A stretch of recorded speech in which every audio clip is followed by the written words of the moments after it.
Okay, so let's talk about soul growth.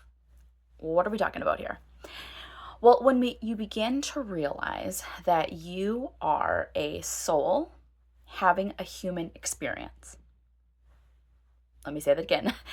You are a soul, spirit, soul, having a human experience. Full stop right there. What I want to say is that many of you may find yourself on a personal development journey. You may find that you tend to be someone who enjoys some inward reflection, who enjoys and gets curious about, like, who am I? What am I doing? Somewhere along the point, you have walked into that realm. And as you are on that journey of personal development, inward reflection, you may begin to tiptoe into conversations about spirituality and this concept of I am a soul having a human experience. If you want to go deeper into that conversation, tune in for this episode/lesson.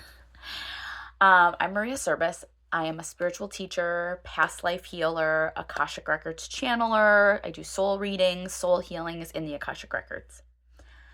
And what I want you to know is that I have not always been like, yeah, all into this stuff. Because that's just it. I think sometimes if you're newer on your spiritual journey or wherever you're at in what I'm going to call your spiritual journey, I still think there can be a few misconceptions that maybe people who are super woo have always been woo.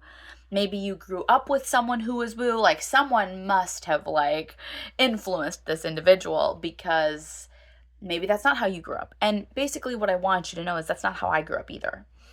I actually, I'm a former healthcare occupational therapist.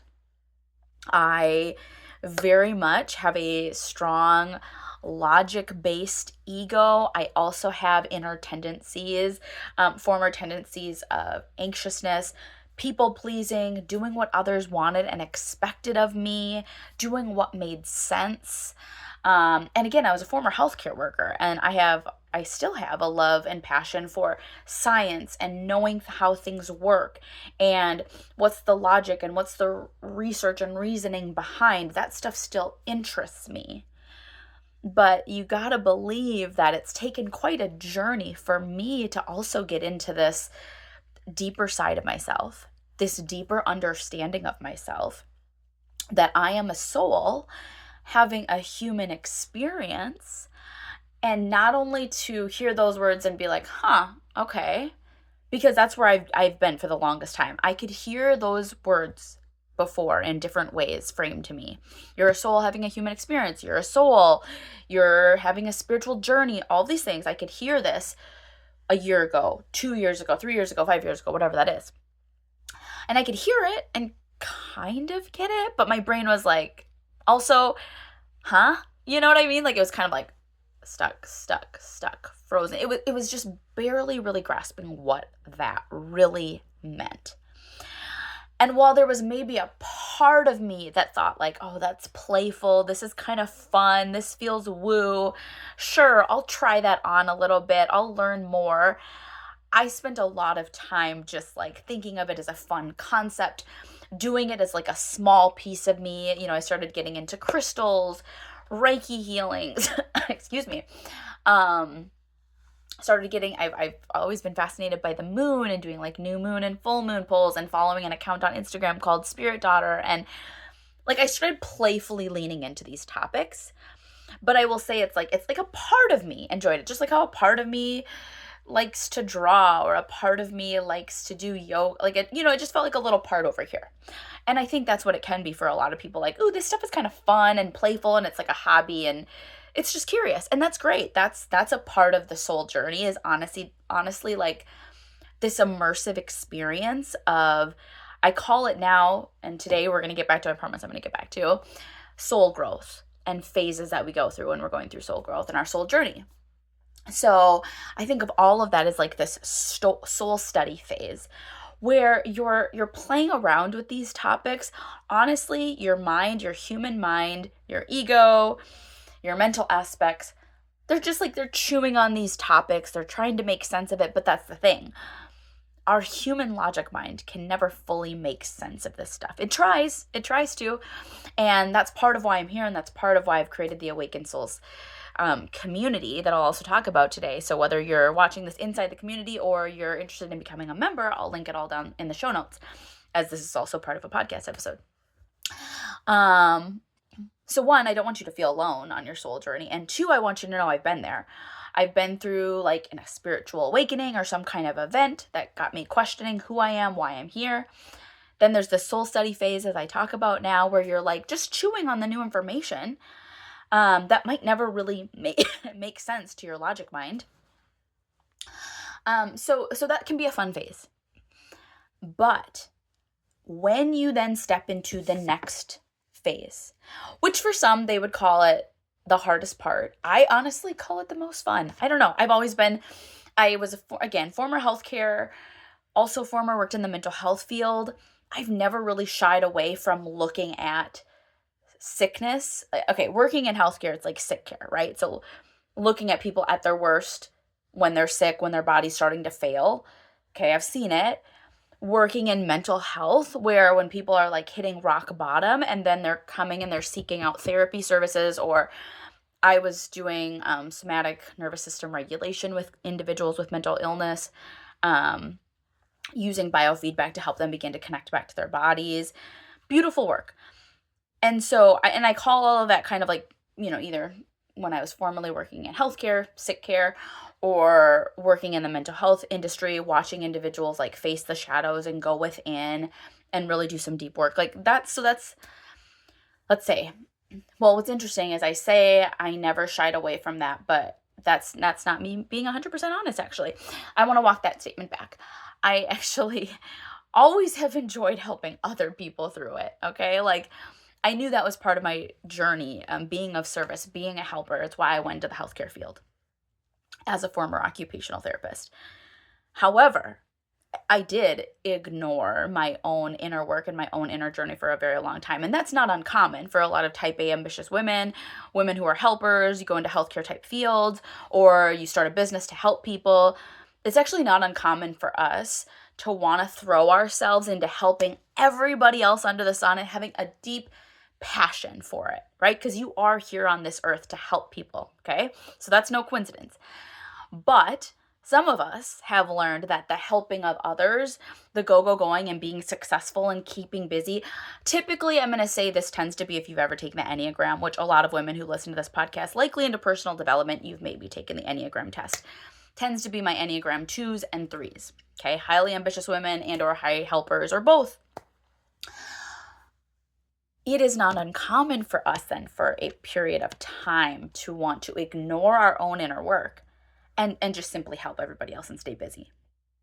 Now, with that said, once I had to reach things had to happen in my own life, right? Like my own guides and higher self were like, oh my God, this girl's just not getting it. She's not listening. She continues to do what she doesn't want to do. She's miserable. She's sad. So we need to like send some SOS down. So anyways, certain things had to happen in my life for me to finally to start going inward. That journey started around 2017. And when I'm recording this video, it's 2025. So in 2017, that's when I started doing the inner work, personal development. And I will say before then, I was still doing some personal development mindset stuff, but it was very more of like the inspirational confidence, like let's go raw. It was more the rah, rah, rah light side. It wasn't until 2017 that I began investigating my own deep wounds, my own shit, the stuff that I needed to also look at. I will say, since I started doing that, I have found such profound freedom that's where, since 2017, I have not shied away from the inner work. It's actually become one of my favorite things to do. Why is that? I'm not saying it's been easy. When I began looking inside of all that I had buried over the years, and what it would surprise you. You don't even have to have like deep, deep, deep wounds to realize what you might be carrying, because what I want you to know is oftentimes the heavy stuff that we're carrying are from between the ages of 0 to 8, 0 to 10. And as a child in a developing brain, something as simple as, let's say your dog passed away when you were young. Let's say you had a parent who yelled at you and said, like, what are you doing? Like, I don't know, like something happened, right?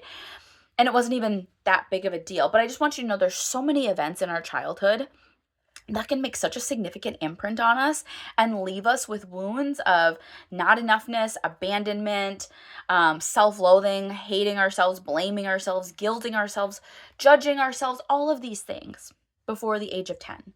Because our brain is a sponge. Our brain is still developing, and it can take what might seem like, looking back, seemingly small things that happened in childhood, emotionally or otherwise, and it is going to feel big, okay? So I say I began doing that own inner work for myself. And then on top of that, I am an international adoptee. So I was adopted from Guatemala at 8 months is when I came to the United States. And what I never realized, because there's so much gaslighting that happens around adoptees, just in that when I say that, I mean, like, well, you should be happy. You are so lucky. You were saved. Everything's great now. Why are you sad? You've got this whole family who saved you. Like, there's just a lot of that narrative that you feel bad for feeling bad, that if you do feel like there are some wounds in there, everybody tells you, but you should be fine because you're fine. You're not in foster care. You're not homeless. You're not in a third world country. You're not whatever. Therefore, you should be fine. So I did have a lot to deal with. And when I started dealing with it, I began to find freedom. I began to, what I'm going to say is, like, I had a backpack full of like ridiculous 80-pound ton rocks that I was just carrying around that I thought I could just bury, never have to face again. That does not work. That's not how it works. Because at the end of the day, while we are a soul, we are still a soul having a human experience in a physical body that carries pain and suffering and sadness. And if you don't look at and heal the pain, suffering, and sadness, and you can't just like wave a magic wand and say, light and love, light and love, light and love, don't look at it, don't look at it. I'm sorry, that doesn't work. Because of the energetic experience that happens when we're younger or whenever we're going through something. Because of the physical chemical reaction that happens in the body, and cortisol is released. And when cortisol is not properly processed, it has to go somewhere in the body. And so we hold it. There's a book called The Body Keeps the Score. Scientifically proven. We know that when we go through stuff, and if we aren't emotionally processing it, or if it's just something major enough, and again, we just don't process it out, it gets stuck. So all of that to say, I finally began facing my stuff. And my 80 million ton backpack that I was figuratively carrying around just started to become lighter.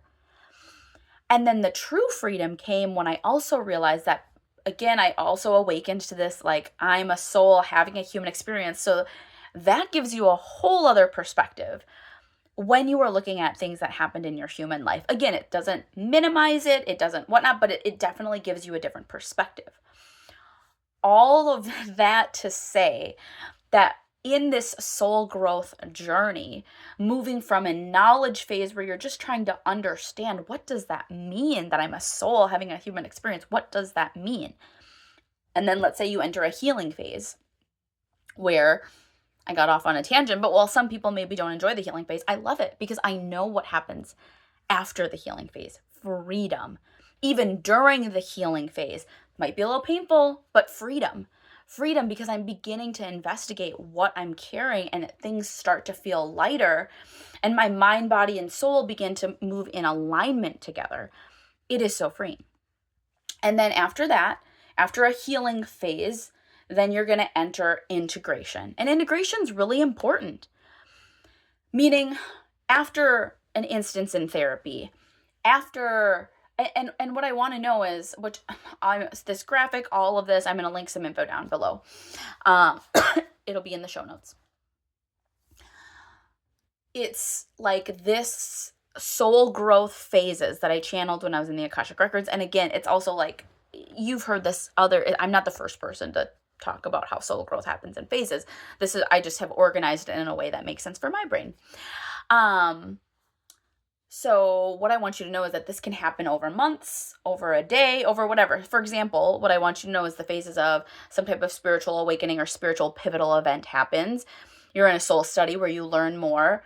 You can go into a healing phase where you heal some things and then you integrate it into everyday life.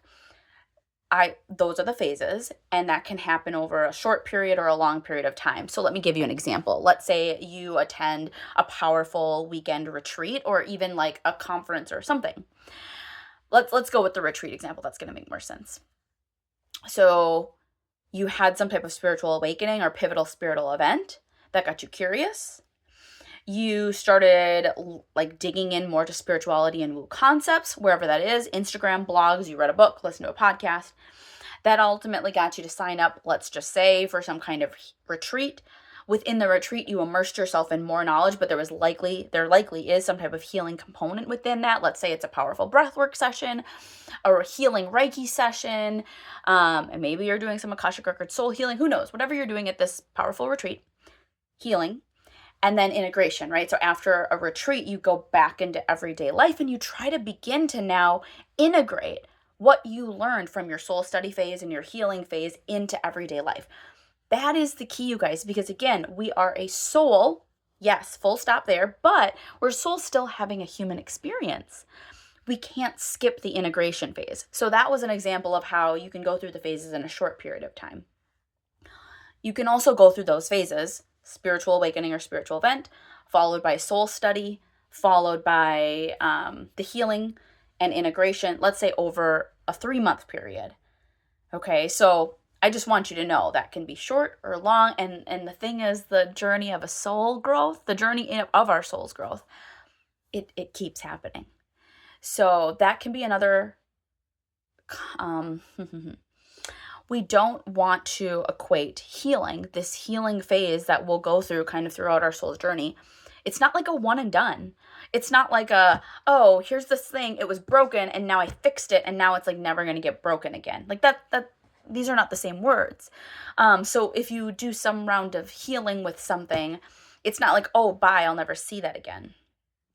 I will say there are benefits when we do deeper soul growth. So in my container Higher Self Awakening, we are going at healing at such a deep layer. We are healing from things from this lifetime, past lifetimes. We are healing at a subconscious level. We are healing across all time and space. So it is going to be one of the most powerful healing containers for women when they're ready to enter that, that phase of their healing journey. And with that said, though, what we know as a soul is that we came here to learn lessons. We came here to have experiences that like where we're an onion and we continue to peel back the onion so that we can get back to more of our soul self and raise our vibration. And that's an ongoing life experience. There is no end. And that's okay. You begin to learn like that's okay, because I don't have to wait like once the healing's done, then I'll live my life. Once the healing's done, then I'll chase my dreams. That's not how it works. Throughout this whole soul growth phases, you get to live your life. But the integration phase is important after any set of soul growth because we don't want to go into what's called spiritual bypassing. Spiritual bypassing, in my opinion, is when people all of a sudden are like, go all into the intuition move, spirituality, love, light, and either they completely skip the healing phase. So they just get into like, oh, I love all these topics. I'm going to have all the crystals. I'm going to do all the full moon circles. I'm going to go to all the retreats and ayahuasca and tap into my higher chakras and just exist up here and be a soul. And then they either, again, skip the healing phase. So you don't actually look at the shadows that your body might be carrying within. And if you skip the healing phase, you ultimately really are going to have a hard time with the integration phase. Why is that? So I have seen women almost like live double lives. They have their spirituality woo-woo side over here, but then in their everyday quote-unquote human life, they maybe still feel stuck, anxious, nervous, still simmer in self-pain, shame, guilt. They're not applying the lessons that they learned over here from the soul side onto the human side. And so it's not like the human side, all of a sudden, everything is better, but we should be pulling the concepts of that my soul is learning and leaning into and what I'm healing into our everyday life. So we don't want to skip the healing phase. And then also when I say spiritual bypassing, I mean we can also get stuck in just repetitive loops of healing. Oh, I got a healing again. Oh, I'm going to sign up for this healing again. Oh, I'm going to do this healing again. And again, I know I just said that healing does continue to happen throughout the years, but that doesn't mean that there's times where you're not maybe in some type of exclusive healing container and you're just trying to live your life applying what you have learned. The best way, I'm going to wrap up this episode because I know like we're talking about a lot of things and I really want to hear, what do you think when you hear this? Please feel free to send me an email, hello@mariaservice.com. If you're in Awaken Souls and you're watching this part of the lesson, part of the fuller spirituality and intuition course, send me a message in our Telegram group chat thread. Come say hello to me on Instagram, Intuition with Maria, @Intuition with Maria. All of this will be linked down here. I want to hear from you. I want to know what you think of all this. But the best way I can outline this is let me share a little bit of my story. So, spiritual awakening, it can happen in cycles. Let me quick walk through one cycle. And this was really it was a cycle of me going through the soul phases before I really even had a full grasp on that concept, I am a soul having a human experience, okay? And I'm going to still say how like I went through all these phases though.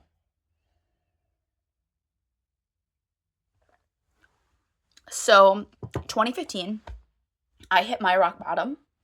I had just landed my dream job. I was working at the #1 hospital, basically in the world, here in Minnesota.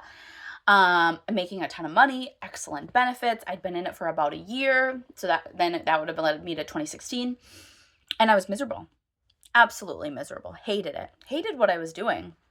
That's another story. Like I can get into that. But ultimately, I got to this aha that I was not living for me. I was living someone else's dream.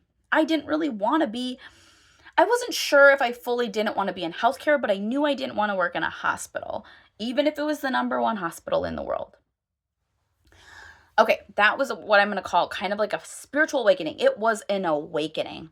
It was at the time, it just felt like a complete identity crisis because I had spent all of these years thinking this is what I'm going to be for the rest of my life, thinking I had it made. And at that time, 25, 26, it really felt like complete detrimental identity crisis of like, now what? Okay, that was the original event. Now this soul study phase, I wouldn't have called it that, but I needed to begin immersing myself in new knowledge. And I would say that's when I kind of started my personal development phase. I started leaning into mindset work.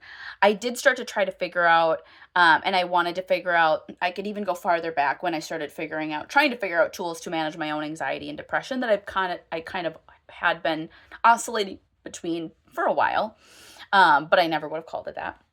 But I basically just started reading new information to help me get through this identity crisis. I was following certain Instagram accounts that were all about mindset work. I had signed up for like a continuing ed course on how to manage anxiety. So I'm just going to say I was just starting to immerse myself in new knowledge to try to like pull myself out of this hole. Then there's a healing phase. Somewhere around then, 2016, 2017, 2018, again, this was kind of over a period of time, I got my first taste of what real healing felt like for me. I got my first taste of a Reiki energy healing session, and I got my first taste of a traditional therapy session. And while at the time I realized like traditional therapy was not my favorite, like traditional talk therapy. With that said, I started to realize though how helpful it was to begin to unpack some things with a fellow human being who was just there to hold space and kind of mirror things back to me.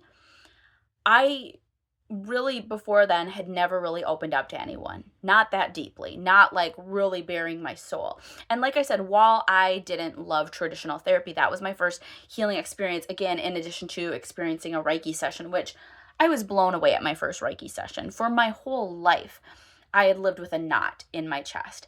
And with my first energy healing experience, which honestly was just with kind of a random gal who offered it to me, like my guides totally lined this up and sent her to me. But for the first time, this knot that I'd been carrying on my chest began to release. So I love Reiki. It's a great gateway healing experience. So that was me in the healing phase, and then the integration phase. Here's the thing. I could have gotten stuck in just, well, I'm in this healthcare job at the time. So I ultimately left the Mayo Clinic, working at Mayo Clinic. I went into a different healthcare job just thinking, I just need time to like try other settings. I wanted to make sure that it was really the profession that I wanted to leave, or did I just need to find a different way, place to practice it in? So here's the thing though, if I wouldn't have hopped into integration, I never would have likely ultimately made the decision up here somewhere that I don't want to be an OT, or at least not like this, not in the traditional settings of healthcare, mental health, whatever. Okay. So that was me like integrating what I was starting to learn about myself, healing that had begun, and knowing that it would be inauthentic for me to just keep phoning it in at a job that I still didn't like, even though I was trying different practice settings. So had I skipped the integration phase, it's like I would have maybe just kept living two separate lives. I would have just maybe like gotten stuck in like a healing cycle and like light, love, everything's fine. Oh, go to my job on Monday, hate my life. Okay. So we need to blend the two. I needed to integrate it.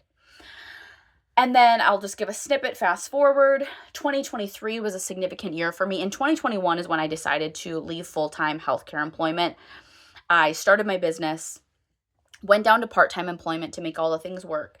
But I'll just fast forward to 2023 is another example where that's when I really, like, so I stayed working with that Reiki practitioner that I met in 2017, 2018.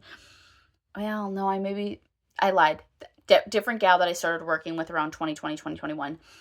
I kept working with her. She would talk about spiritual woo-woo topics, and I would kind of like, I would dabble in it. I'd listen to her. I honestly did my first soul retrieval with her, which was so powerful. And yes, while she was doing the energy session, I saw things with my third eye. We like jived on it. That's where in your soul journey though, where it's like, yes, I could have a conversation with her about it and believe it for the 60 minutes while I was with her. But when I would leave her home and like the energy healing session and I go back to real life, I still was like, was that a whole bunch of BS? Like, am I really a soul having a human experience? So I just want you to know, like, it happens in phases. And, parts of you can believe it, and then parts of you can still be like, I think this is all BS. But, hey, it makes me feel better, so I'm going to lean in. So 2023 is when everything changed for me. And then it's when I entered another round of kind of had like a spiritual awakening, was going through some events, ended up meeting a soul sister who, I'd never met before, but her and I connected instantly. All these different things, started hearing about the Akashic records. So then I went from the spiritual awakening again to soul study. I was just immersing myself. I was getting my hands on all these new podcasts, and then landed on the Akashic records, had to learn all about it, took a course on it, and then within that course, went into another healing. And the course that I took was called Sacred Awakening with Amy Robeson. And for anybody who feels called to really dive deep into the Akashic records, which is what I do now, I do that as part of my business and how I support women. But if you're really feeling called to learn about it, I highly recommend Sacred Awakening with Amy Robeson. But as part of that program, it wasn't just the learning part, which I enjoyed, but it was also she basically holds a healing container. So did that. Also did subconscious theta healing sessions with my mentor, Dr. Allison Snowden. That was life-changing. So again, basically, right, I was learning new information, then I stepped into a healing container, and then I had to integrate it. And it was around last fall or early of this year that I'm recording here. As I record, it's December 2025, so January 2024, earlier this year. I had to decide, am I really going to go all in on this stuff? Because again, that was another point where I could have gotten stuck. Like, I'm just going to heal, I'm just going to heal, I'm just going to heal. But, in my business, I'm just going to keep running it like ho-hum-drum traditional. I'm going to be a traditional mindset coach. I'm going to be a traditional leadership coach because, like, that's what society accepts and that's what's expected of me.